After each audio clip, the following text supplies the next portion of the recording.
Psychology tells us something most people never hear growing up. People who struggle to have friends are often misunderstood, not broken, not awkward, and definitely not the problem. The truth is that social life can feel heavier, more exhausting, and far more complicated for certain minds than it does for others.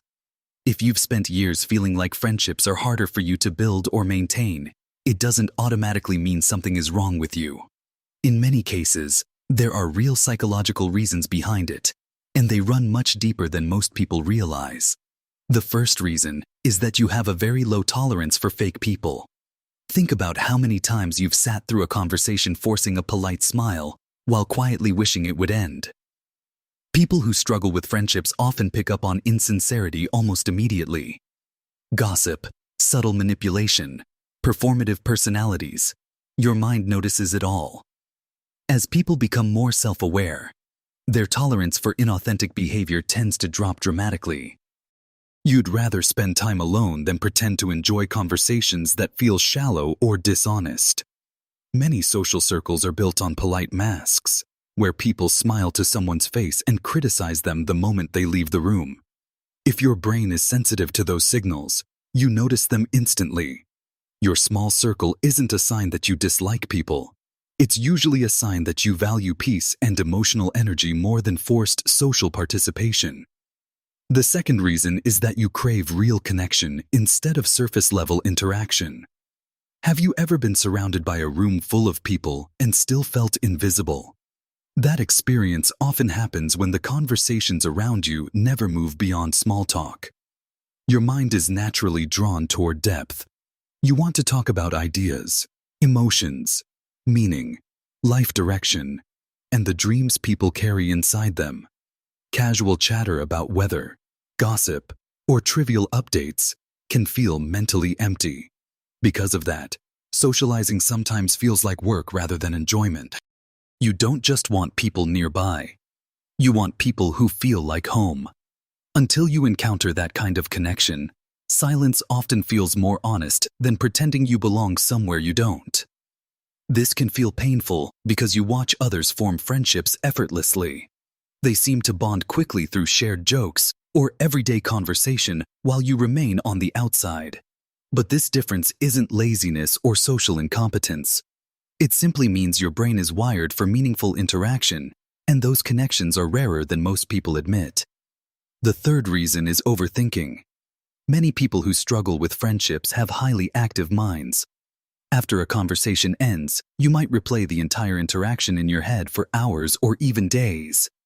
You analyze the words you used, the tone of your voice, and the expressions on the other person's face. You wonder whether you sounded awkward or whether you said the wrong thing. Psychology research shows that people with strong self-awareness can become hyperconscious during social interaction. Instead of relaxing into the moment, the mind shifts into evaluation mode. It studies every gesture, every pause, every possible interpretation. That constant analysis makes even simple conversations feel mentally exhausting. Another reason is the quiet feeling of being different. Many people who struggle with friendships have carried that feeling since childhood. Your humor might not match the people around you. Your interests might be unusual compared to your environment. The way you process ideas might simply operate on a different wavelength. Psychologists sometimes refer to this as social incongruence, a situation where someone's personality doesn't align with the dominant culture of their surroundings. When this happens repeatedly, a person learns to keep some distance. It's not because they dislike people. It's because they rarely feel understood. The fifth reason is independence. And surprisingly, that's often a strength rather than a weakness. Some people assume that independence automatically means loneliness. If this moved you, comment 9 right now. If it didn't, comment 0. Your voice matters. Take 1 second and share it. But many individuals who struggle with friendships have learned how to enjoy their own company. They can entertain themselves, solve problems independently, and find comfort within their own thoughts. Psychology sometimes calls this low social dependency.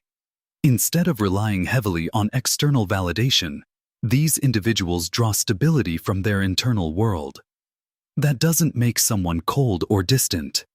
It simply means they would rather wait for genuine relationships than compromise themselves just to fit into a group.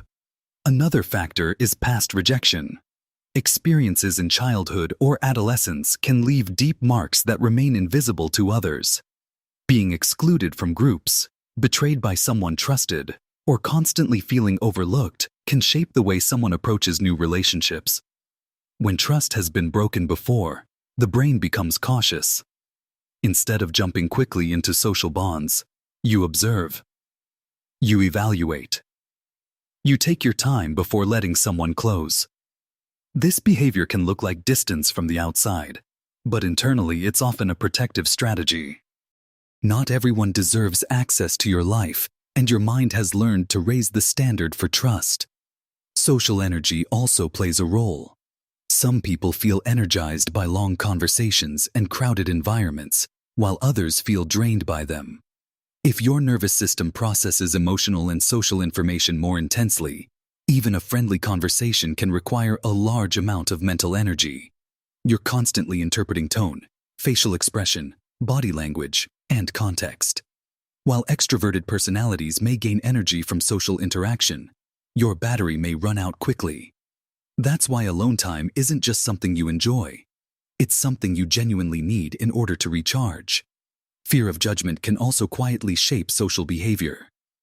Many people who struggle to make friends want to be confident, funny, and likable. But the pressure to appear perfect creates tension instead. Psychologists refer to this as fear of negative evaluation. The possibility of embarrassment or rejection makes the mind hesitate. Instead of speaking freely, you begin filtering every word before it leaves your mouth. That pressure can cause someone to withdraw from social situations entirely. But that hesitation doesn't mean you don't want connection. It simply means you're protecting yourself from vulnerability. All of these traits often point toward one deeper characteristic: a rich inner world. People who think deeply, notice subtle emotional cues, and process experiences intensely often carry complex inner lives. They notice details others miss. They reflect on ideas long after a moment has passed. They feel emotions strongly and analyze them carefully. Those same traits that make casual friendships harder to build also make meaningful friendships incredibly powerful when they finally appear. When individuals like this form friendships, those connections tend to be rare but lasting. Instead of dozens of shallow relationships, they build a few that carry genuine trust and emotional depth. These friendships often last for years, sometimes even a lifetime, because they're built on authenticity rather than convenience. So the bottom line is simple but important. Struggling to make friends doesn't necessarily mean something is wrong with you. It may simply mean your mind works differently. It processes the social world with more awareness, sensitivity, and depth than most people realize. You notice things others overlook. You think carefully before trusting. You seek meaning where others accept surface interaction. And deep people rarely find instant friendships. But when they do find their people, those relationships tend to become some of the strongest bonds anyone can experience. In many cases, the individuals who struggle most with social connection early in life eventually become the kind of friends everyone wishes they had. So if you've ever looked around and felt like everyone else connects effortlessly while you struggle to find your place, remember this: your experience doesn't make you broken. It simply means your mind works in a deeper, more thoughtful way than most people realize. You notice sincerity. You value meaningful conversations. You protect your energy, and you refuse to build relationships that feel forced or fake. Those qualities might make your social circle smaller, but they also make it stronger. Real friendship was never meant to be about numbers. It's not about how many people you can text, follow, or hang out with on a weekend. The friendships that truly matter are the ones where you can be fully yourself without performing, without pretending, and without constantly worrying about being judged.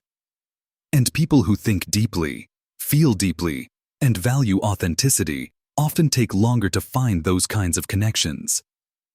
But when they do, those friendships tend to last They are built on honesty, trust, and mutual understanding.